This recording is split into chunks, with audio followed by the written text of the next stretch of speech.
Welcome back, learner. Today we will learn how to write letter writing. Letter writing in modern times, every educated person should know how to write an English letter. It is necessary in every purpose, daily purposes of our life, and we know it is an art, and hence it is very much important to our daily life. Okay, it is a part and parcel to our daily life. In ancient time, letter was used and carried by the pigeon. We know that. So letter may be different kinds. First of all, personal letter.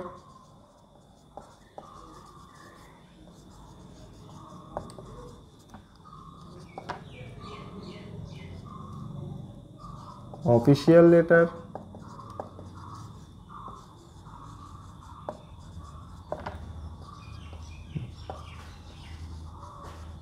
Business letter. And most of all, very importantly, editorial letter.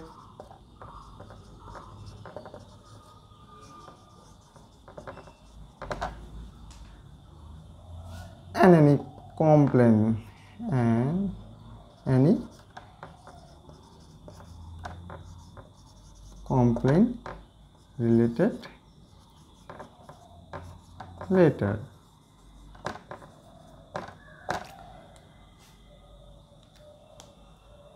This kinds of type of letter writing is very much important to our daily life. So today we discuss personal letter and very importantly editorial letter. Letter নিয়ে যখন আমরা আলোচনা করছি, প্রথমে আমাদের জানতে হবে কিভাবে আমাদের লেটারটাকে লিখতে হবে। তার আয়োজন স্তরটা থেকে একদম পরিসমাপ্ত স্তর অবধি আমাদের জানতে হবে লেটারটাকে আমরা কিভাবে লিখব। তো ছাত্রছাত্রীরা প্রথমে অনেক জিজ্ঞেস করে যে আমরা স্কুল ক্লাস 11, 12, 9, 10 এই সমস্ত জায়গায় ইংরেজিতে লেটার রাইটিং আমাদের লিখতে হয়। তো লেটার রাইটিং কিছুই না, বিভিন্ন ভাগ, বিভিন্ন স্তর রয়েছে। এই স্তরগুলো নিয়ে আমরা যেভাবে আলোচনা করব, একটু যদি শোনা যায় তাহলে আমরা বুঝতে পারবো যে কিভাবে লেটারটা অ্যাকচুয়ালি লেখা হয়ে থাকে। লেটারকে আমি যেভাবে বলবো সেটা হচ্ছে, একটা মানুষের যেমন শরীরের 3টি অংশ, তেমন লেটারটাকে আমরা একটা ছবিভাবে ধরে নেব। তো প্রথমে এই অংশটাকে আমরা 3টে ভাগে ভাগ করে নেব। এটাকে নাম দেব হেড মানে মাথা, বডি অ্যান্ড টেল বা লেজ। মাথা, বডি এবং লেজ বা নিম্নাংশ। ওকে, তো এই হলো 3টি স্তর লেটারটা লেখার জন্য। তো এবার হেড স্তরে কি রয়েছে? হেড স্তরে প্রথমেই আমাদের থাকতে পারে ডেট। হেডের মধ্যে যে সমস্ত জিনিসগুলো থাকবে, date, there may be greeting or salutation, সম্ভাষণ উক্তি আর কি। ডেট মানে হচ্ছে তারিখ, আর গ্রিটিং অর স্যালিউটেশন মিন্স আমাদের সম্ভাষণ, কাকে কিভাবে সম্ভাষণ করব সেটা। তারপরেই আসছে কোনো বিষয় যদি থাকে, কি বিষয়ে যদি আমি লেটারটা লিখব সেটা। সাবজেক্ট, কোনো লেটারে সাবজেক্ট থাকতেও পারে, নাও থাকতে পারে। এটাও কিন্তু হেডের মধ্যেই থাকবে, ঠিক আছে? হেডের মধ্যেই এটা চলছে। হেডের মধ্যেই সাবজেক্টটা থাকবে। এরপরে আমরা আসব মুখ্য বিষয়, সেটা হচ্ছে বডি। বডিতে কি থাকবে? বডিতে the purpose of the letter, কি পারপাস, কি উদ্দেশ্যে আমি লেটারটা লিখছি সেই বিষয়টা থাকবে হচ্ছে বডির মধ্যে। বডি এই অংশটা হচ্ছে খুব ভাইটাল। পারপাস, আমি কি উদ্দেশ্যে আমাকে লেটারটা লিখতে দেওয়া হয়েছে এবং কী উদ্দেশ্যে আমি লিখছি সেটা আমাকে এই বডির মধ্যে লিখতে হবে।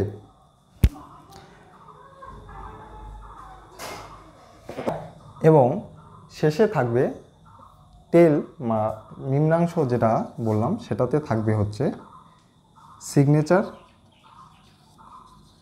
এবং রাইটার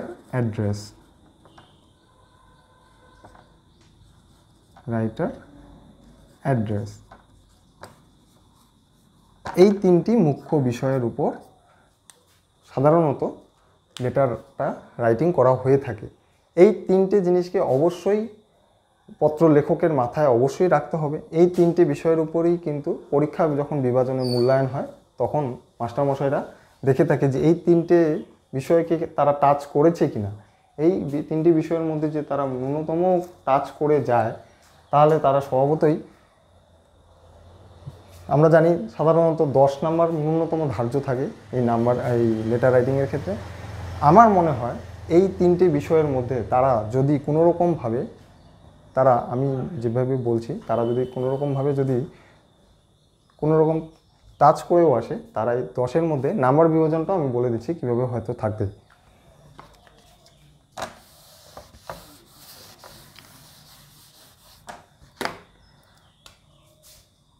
পত্র লেখার প্রথমেই যে ডেটটা আমাকে জানতে হবে যে আমি আজকে কোন দিন লেটারটা লিখছি। প্রথমে আমাকে খাতার মধ্যে একদম ডান দিকে মাথার উপরে ডেটটা আমাকে জানতে হবে, লিখতে হবে। এরপর হেডের কাজ চলছে, এটা হেডের লেটারের হেডের। তো ফার্স্ট আমরা এডিটোরিয়াল লেটারটা খুব ইম্পর্টেন্ট, তাহলে এডিটোরিয়াল লেটারটা নিয়ে আজকে প্রথম আলোচনা করব, তারপরে পার্সোনাল লেটারটা নিয়ে আলোচনা করব। এডিটোরিয়াল লেটারের প্রথম কথা হচ্ছে প্রথমে ডেটটা লিখতে হবে, তারপর এই টু সোজাসুজি আমাদের লিখতে হবে টু দ্য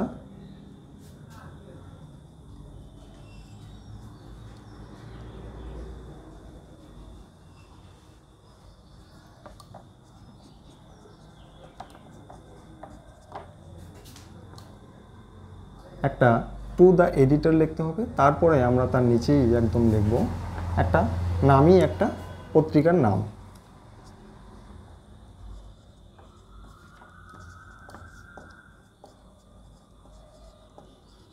যেহেতু ইংরেজিতেই পত্রিকাগুলো বের হয়ে থাকে সাধারণত, আমরা ইংরেজি পত্রিকারই একটা নাম লিখে থাকব। কলকাতায় লিখব, কলকাতা প্রধান অফিস হয়ে থাকে পত্রিকাগুলোর, তো ওইখানে একটা কলকাতার ডাকসূচক সংখ্যাটা লিখে দিলাম। এরপর তোমাদের এখনও কিন্তু হেডের কাজ শেষ হয়ে যায়নি, এটা মাথায় রাখতে হবে। ডেটটা আমাকে দিতে হবে, ডেটটা যেহেতু আজকে লিখছি তোমরাও দিয়ে দেবে। তো হেডের মধ্যে কিন্তু সাবজেক্টটাও আমাকে লিখতে হবে।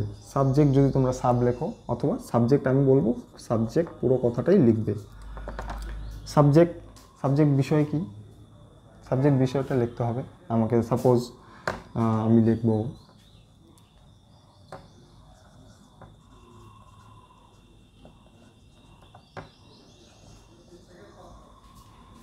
ড্রেনেজ প্রবলেম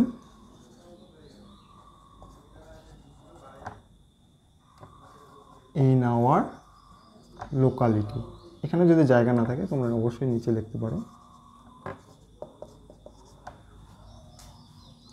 অনেকে এখানে আন্ডারলাইন করে দিতে পারো, অথবা এরকম থার্ড ব্র্যাকেট দিয়ে বাক্যটিকে রাখতে পারো। এটার উদ্দেশ্য হচ্ছে যেই বিষয়টা আমি লিখছি বা যাকে লিখছি হাইলাইটেড করার উদ্দেশ্য হচ্ছে, মানে পাঠকের কাছে তুলে ধরার জন্যই আমাকে এই লেখাটা লিখতে হয় বারংবার। আমি কি প্রবলেমে লিখলাম বা কি সমস্যায় আমি তাকে জানাচ্ছি, এডিটরকে বা সংবাদ যাকে পাঠাচ্ছি, তো আমার সমস্যাটা কিন্তু তাকে জানানোর জন্য এটা লিখতে হবে। এইবার যেহেতু উনি একজন এডিটর, লেটারটার এখানে আমি স্যার লিখব। দেখো তোমরা এইটুক যদি করে আসতে পারো, এইটুক কিন্তু এডিটোরিয়াল লেটারের মুখ্য অংশ। এই তিনটে জিনিস কিন্তু অবশ্যই তোমরা যদি করো, 3 নাম্বার 10-এ 2 থেকে 3 অবশ্যই তোমরা পাবো। 3টে কাজ তোমরা অলরেডি করে ফেলেছো। স্যার লিখতে হবে। স্যার লেখার পরে আমরা লিখব একটা চিরাচরিত একটা গদ আছে, যেটা তোমরা জেনে নিতে পারো বা তোমরা নিজেদের মতো করে লিখে নিতে পারো। তো আমি একটি লিখছি, through the column of your esteemed daily, I would like to draw my view of the concern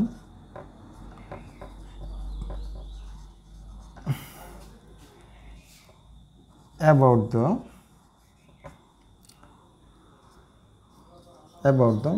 ম্যাটারটা আমরা এখানে লিখে দেব। যেহেতু আমার প্রবলেম এটা, আমি প্রবলেমটা এখানে লিখে দেব। এই দুটো লাইন তোমাদের অবশ্যই মনে রাখতে হবে বা জেনে রেখে গিয়ে পরীক্ষা হলে চলে যেতে হবে। Through the column of your, through একটু ভুলে গেছে, through THRO, through the column of your esteemed daily, I would like to draw my view about the matter লিখতে পারো, অথবা এগেনস্ট এই কথাটাও ইউজ করতে পারো। মাই ভিউ এগেনস্ট দিস ম্যাটার, কি প্রবলেমটা? Drainage problem in our locality. এই বিষয়টা হচ্ছে মুখ্য বিষয়, এটা হচ্ছে আমার লেটারের প্রথম প্যারা হিসেবে থাকবে। প্রথম প্যারাতে এই বিষয়টা আমার রাখতে হবে। যেহেতু এটা হেড বলেছি, এবার বডি পার্টে আমরা যখন ঢুকে গেলাম, বডি এবার শুরু হচ্ছে বডির বিষয়টা আমাকে এখন লিখতে হবে। তো এবার আমরা বডির মুখ্য অংশে যাব। তার আগে জানবো টেন্সের তিনটি বিষয় বলতে প্রেজেন্ট, পাস্ট এবং প্রেজেন্ট কন্টিনিউয়াস। এই তিনটি ফর্মই কিন্তু আমরা বডির মধ্যে ইউজ করতে পারি এডিটোরিয়াল লেটারের ক্ষেত্রে। প্রেজেন্ট ফর্ম বলতে বর্তমান, পাস্ট বলতে অতীত এবং প্রেজেন্ট কন্টিনিউয়াস মানে বর্তমানে ঘটমান বর্তমান। এই তিনটি ফর্ম কিন্তু আমরা লেটার রাইটিংয়ের মধ্যে আমি এই জায়গায় সমস্ত লেটার রাইটিংয়ের ছাত্রদের বা যারা 9, 10, 11, 12 যারা পড়ে তাদের আমি সময় বলবো এই নিজের বডির যে অংশটা, এই বডির এই অংশটাকে নিজের আপন মনের মাধুরী মিশিয়ে, অর্থাৎ নিজেকে কল্পনার ভেবে বা এখানে কোনো রকম কপি করার কোনো বিষয় নেই। এখানে নিজের কল্পনা বা নিজের ড্রেন আমাকে ভাবতে হবে। নিজের ড্রেনের বা পরিবার বা এলাকায় যদি সত্যিকারের ড্রেনের সত্যিই সমস্যা হয়, কীভাবে ফেস করে বা কীভাবে নিজের থেকে সেই রিয়ালাইজেশনটাকে নিজেকে এনে সেই ভাবনাটাকেই কিন্তু আমাকে যদি কেউ লিখে দিয়ে আসতে পারে, আমার মনে হয় সব থেকে বেটার হবে সেটাই। তো আমি বলবো তুমি নিজেই ফেস করবে প্রবলেমটা, কী ড্রেন থেকে কী সমস্যা হতে পারে তুমি নিজে একটা কল্পনা করো। সাপোজ ড্রেন থাকলে গন্ধ আসতে পারে, অবশ্যই মশা মাছি আসতে পারে, এবং তার ফলে ড্রেনেজ সিস্টেমটা চোক হয়ে যাওয়া বা বন্ধ হয়ে যাওয়া কী কারণে হতে পারে। প্লাস্টিক মেজর প্রবলেম, প্লাস্টিক আমরা বলতে পারি। তো এছাড়াও দুর্গন্ধ তো অবশ্যই হবে। তো এগুলো হচ্ছে আমাদের ফার্স্টে প্রবলেমগুলো আগে বলতে হবে, কিসের জন্য প্রবলেম হচ্ছে। তারপরে আমরা আসবো এই নিবারণের উপায়গুলি কী। নিবারণ বলতে আমাদের কি করার আছে, আমাদের পার্সোনালি আমরা যদি করতে পারি ব্লিচিং পাউডার, ডিটারজেন্ট অথবা লিকুইড কোনো অয়েল, বা মশা মাছি স্প্রে করার কোনো লিকুইড যদি আমরা স্প্রে করতে পারি সাধারণভাবে। এরপরে কি করতে পারি না, তো পৌরসভার দ্বারস্থ, পৌরসভা যদি আমাদের এই ব্যাপারটা যদি আমাদের হ্যান্ডেল করে বা লোকাল এরিয়ার যারা থাকে, গ্রাম পঞ্চায়েত প্রধান যারা আছে, তারা বিষয়টা যদি দেখে, তারা পৌরসভা বা অধীনস্থ যে সমস্ত গাড়ি বা লোক দিয়ে যদি পরিষ্কার করানো হয়, আরও সুন্দর জলের নিকাশি ব্যবস্থাটা আরও ভালো হতে পারে এবং কি পরিবেশটা সুস্থ স্বাভাবিক হয়ে উঠতে পারে। সুস্বাস্থ্য দরকার। এই বিষয়গুলো আমাদের এক এক করে এই বিষয়গুলো ফার্স্টে সমস্যা, তারপর সমাধানের বিষয়টা লিখে এবং ঊর্ধ্বতন কর্তৃপক্ষকে এটাও সাথে সাথে জানাতে হবে যে এই প্রবলেমটা যেন তারা অতি শীঘ্র সমস্যাটা সমাধান করে, যাতে কিনা আমাদের স্থানীয় লোকদের কোনো সমস্যার সমাধান না হয়। তো আমি নিজে একটু বানিয়ে লেখার চেষ্টা করব, তোমরাও বানিয়ে লিখবে। তা আমি একটু লিখে যাই 2-1 লাইন। সবসময় মনে রাখতে হবে এই যে এই টু লেখার বরাবরই আমাদের লিখে যেতে হবে।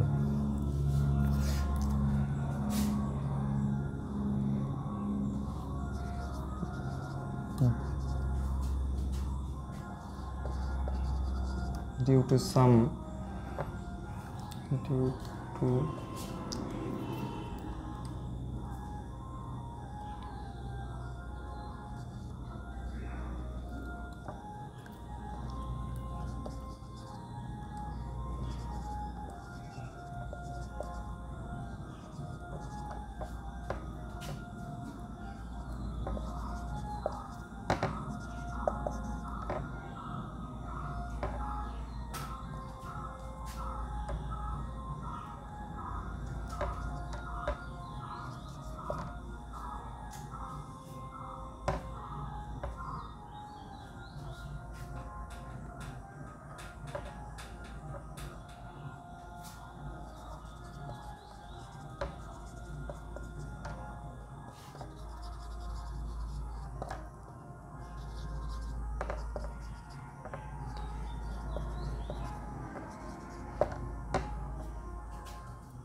আচ্ছা কিছুটা বলি due to the garbages and heaps of household things are thrown to our drain day by day the drain become choked foul smell fill the atmosphere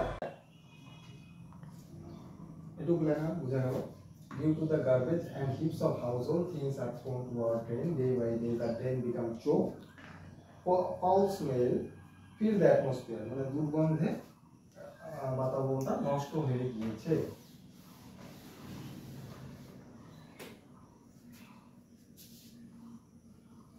তো এখন এন্ডিং পার্টে আমরা চলে এসেছি so I therefore no problem I therefore request you to look into the matter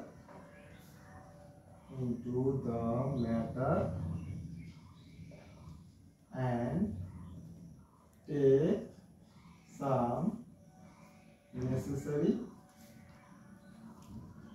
steps as soon as possible. এবার thanking you শেষে লিখব thanking you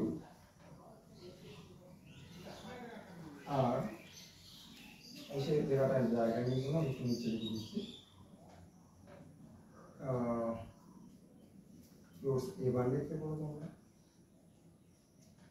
এবার লিখে নিজের নামটা লিখে দেবে দিয়ে খানিকটা নিচে এই সব জায়গায় এসে এই জায়গাটা না ঠিক এই সব জায়গায় এসে আমাকে নিজের অ্যাড্রেসটা এখানে লিখতে হবে নিজের নাম পিতার নাম ঠিকানা অ্যাড্রেস পিন ডিস্ট্রিক্ট বাস এতটুকু লিখে আমরা এডিটোরিয়াল লেটারটা এখানে আমরা শেষ করতে পারি so thanks for watching this video and এরপরে লেটার সম্বন্ধে পরের ভিডিওতে আমরা আরও বিষয়টা জানবো।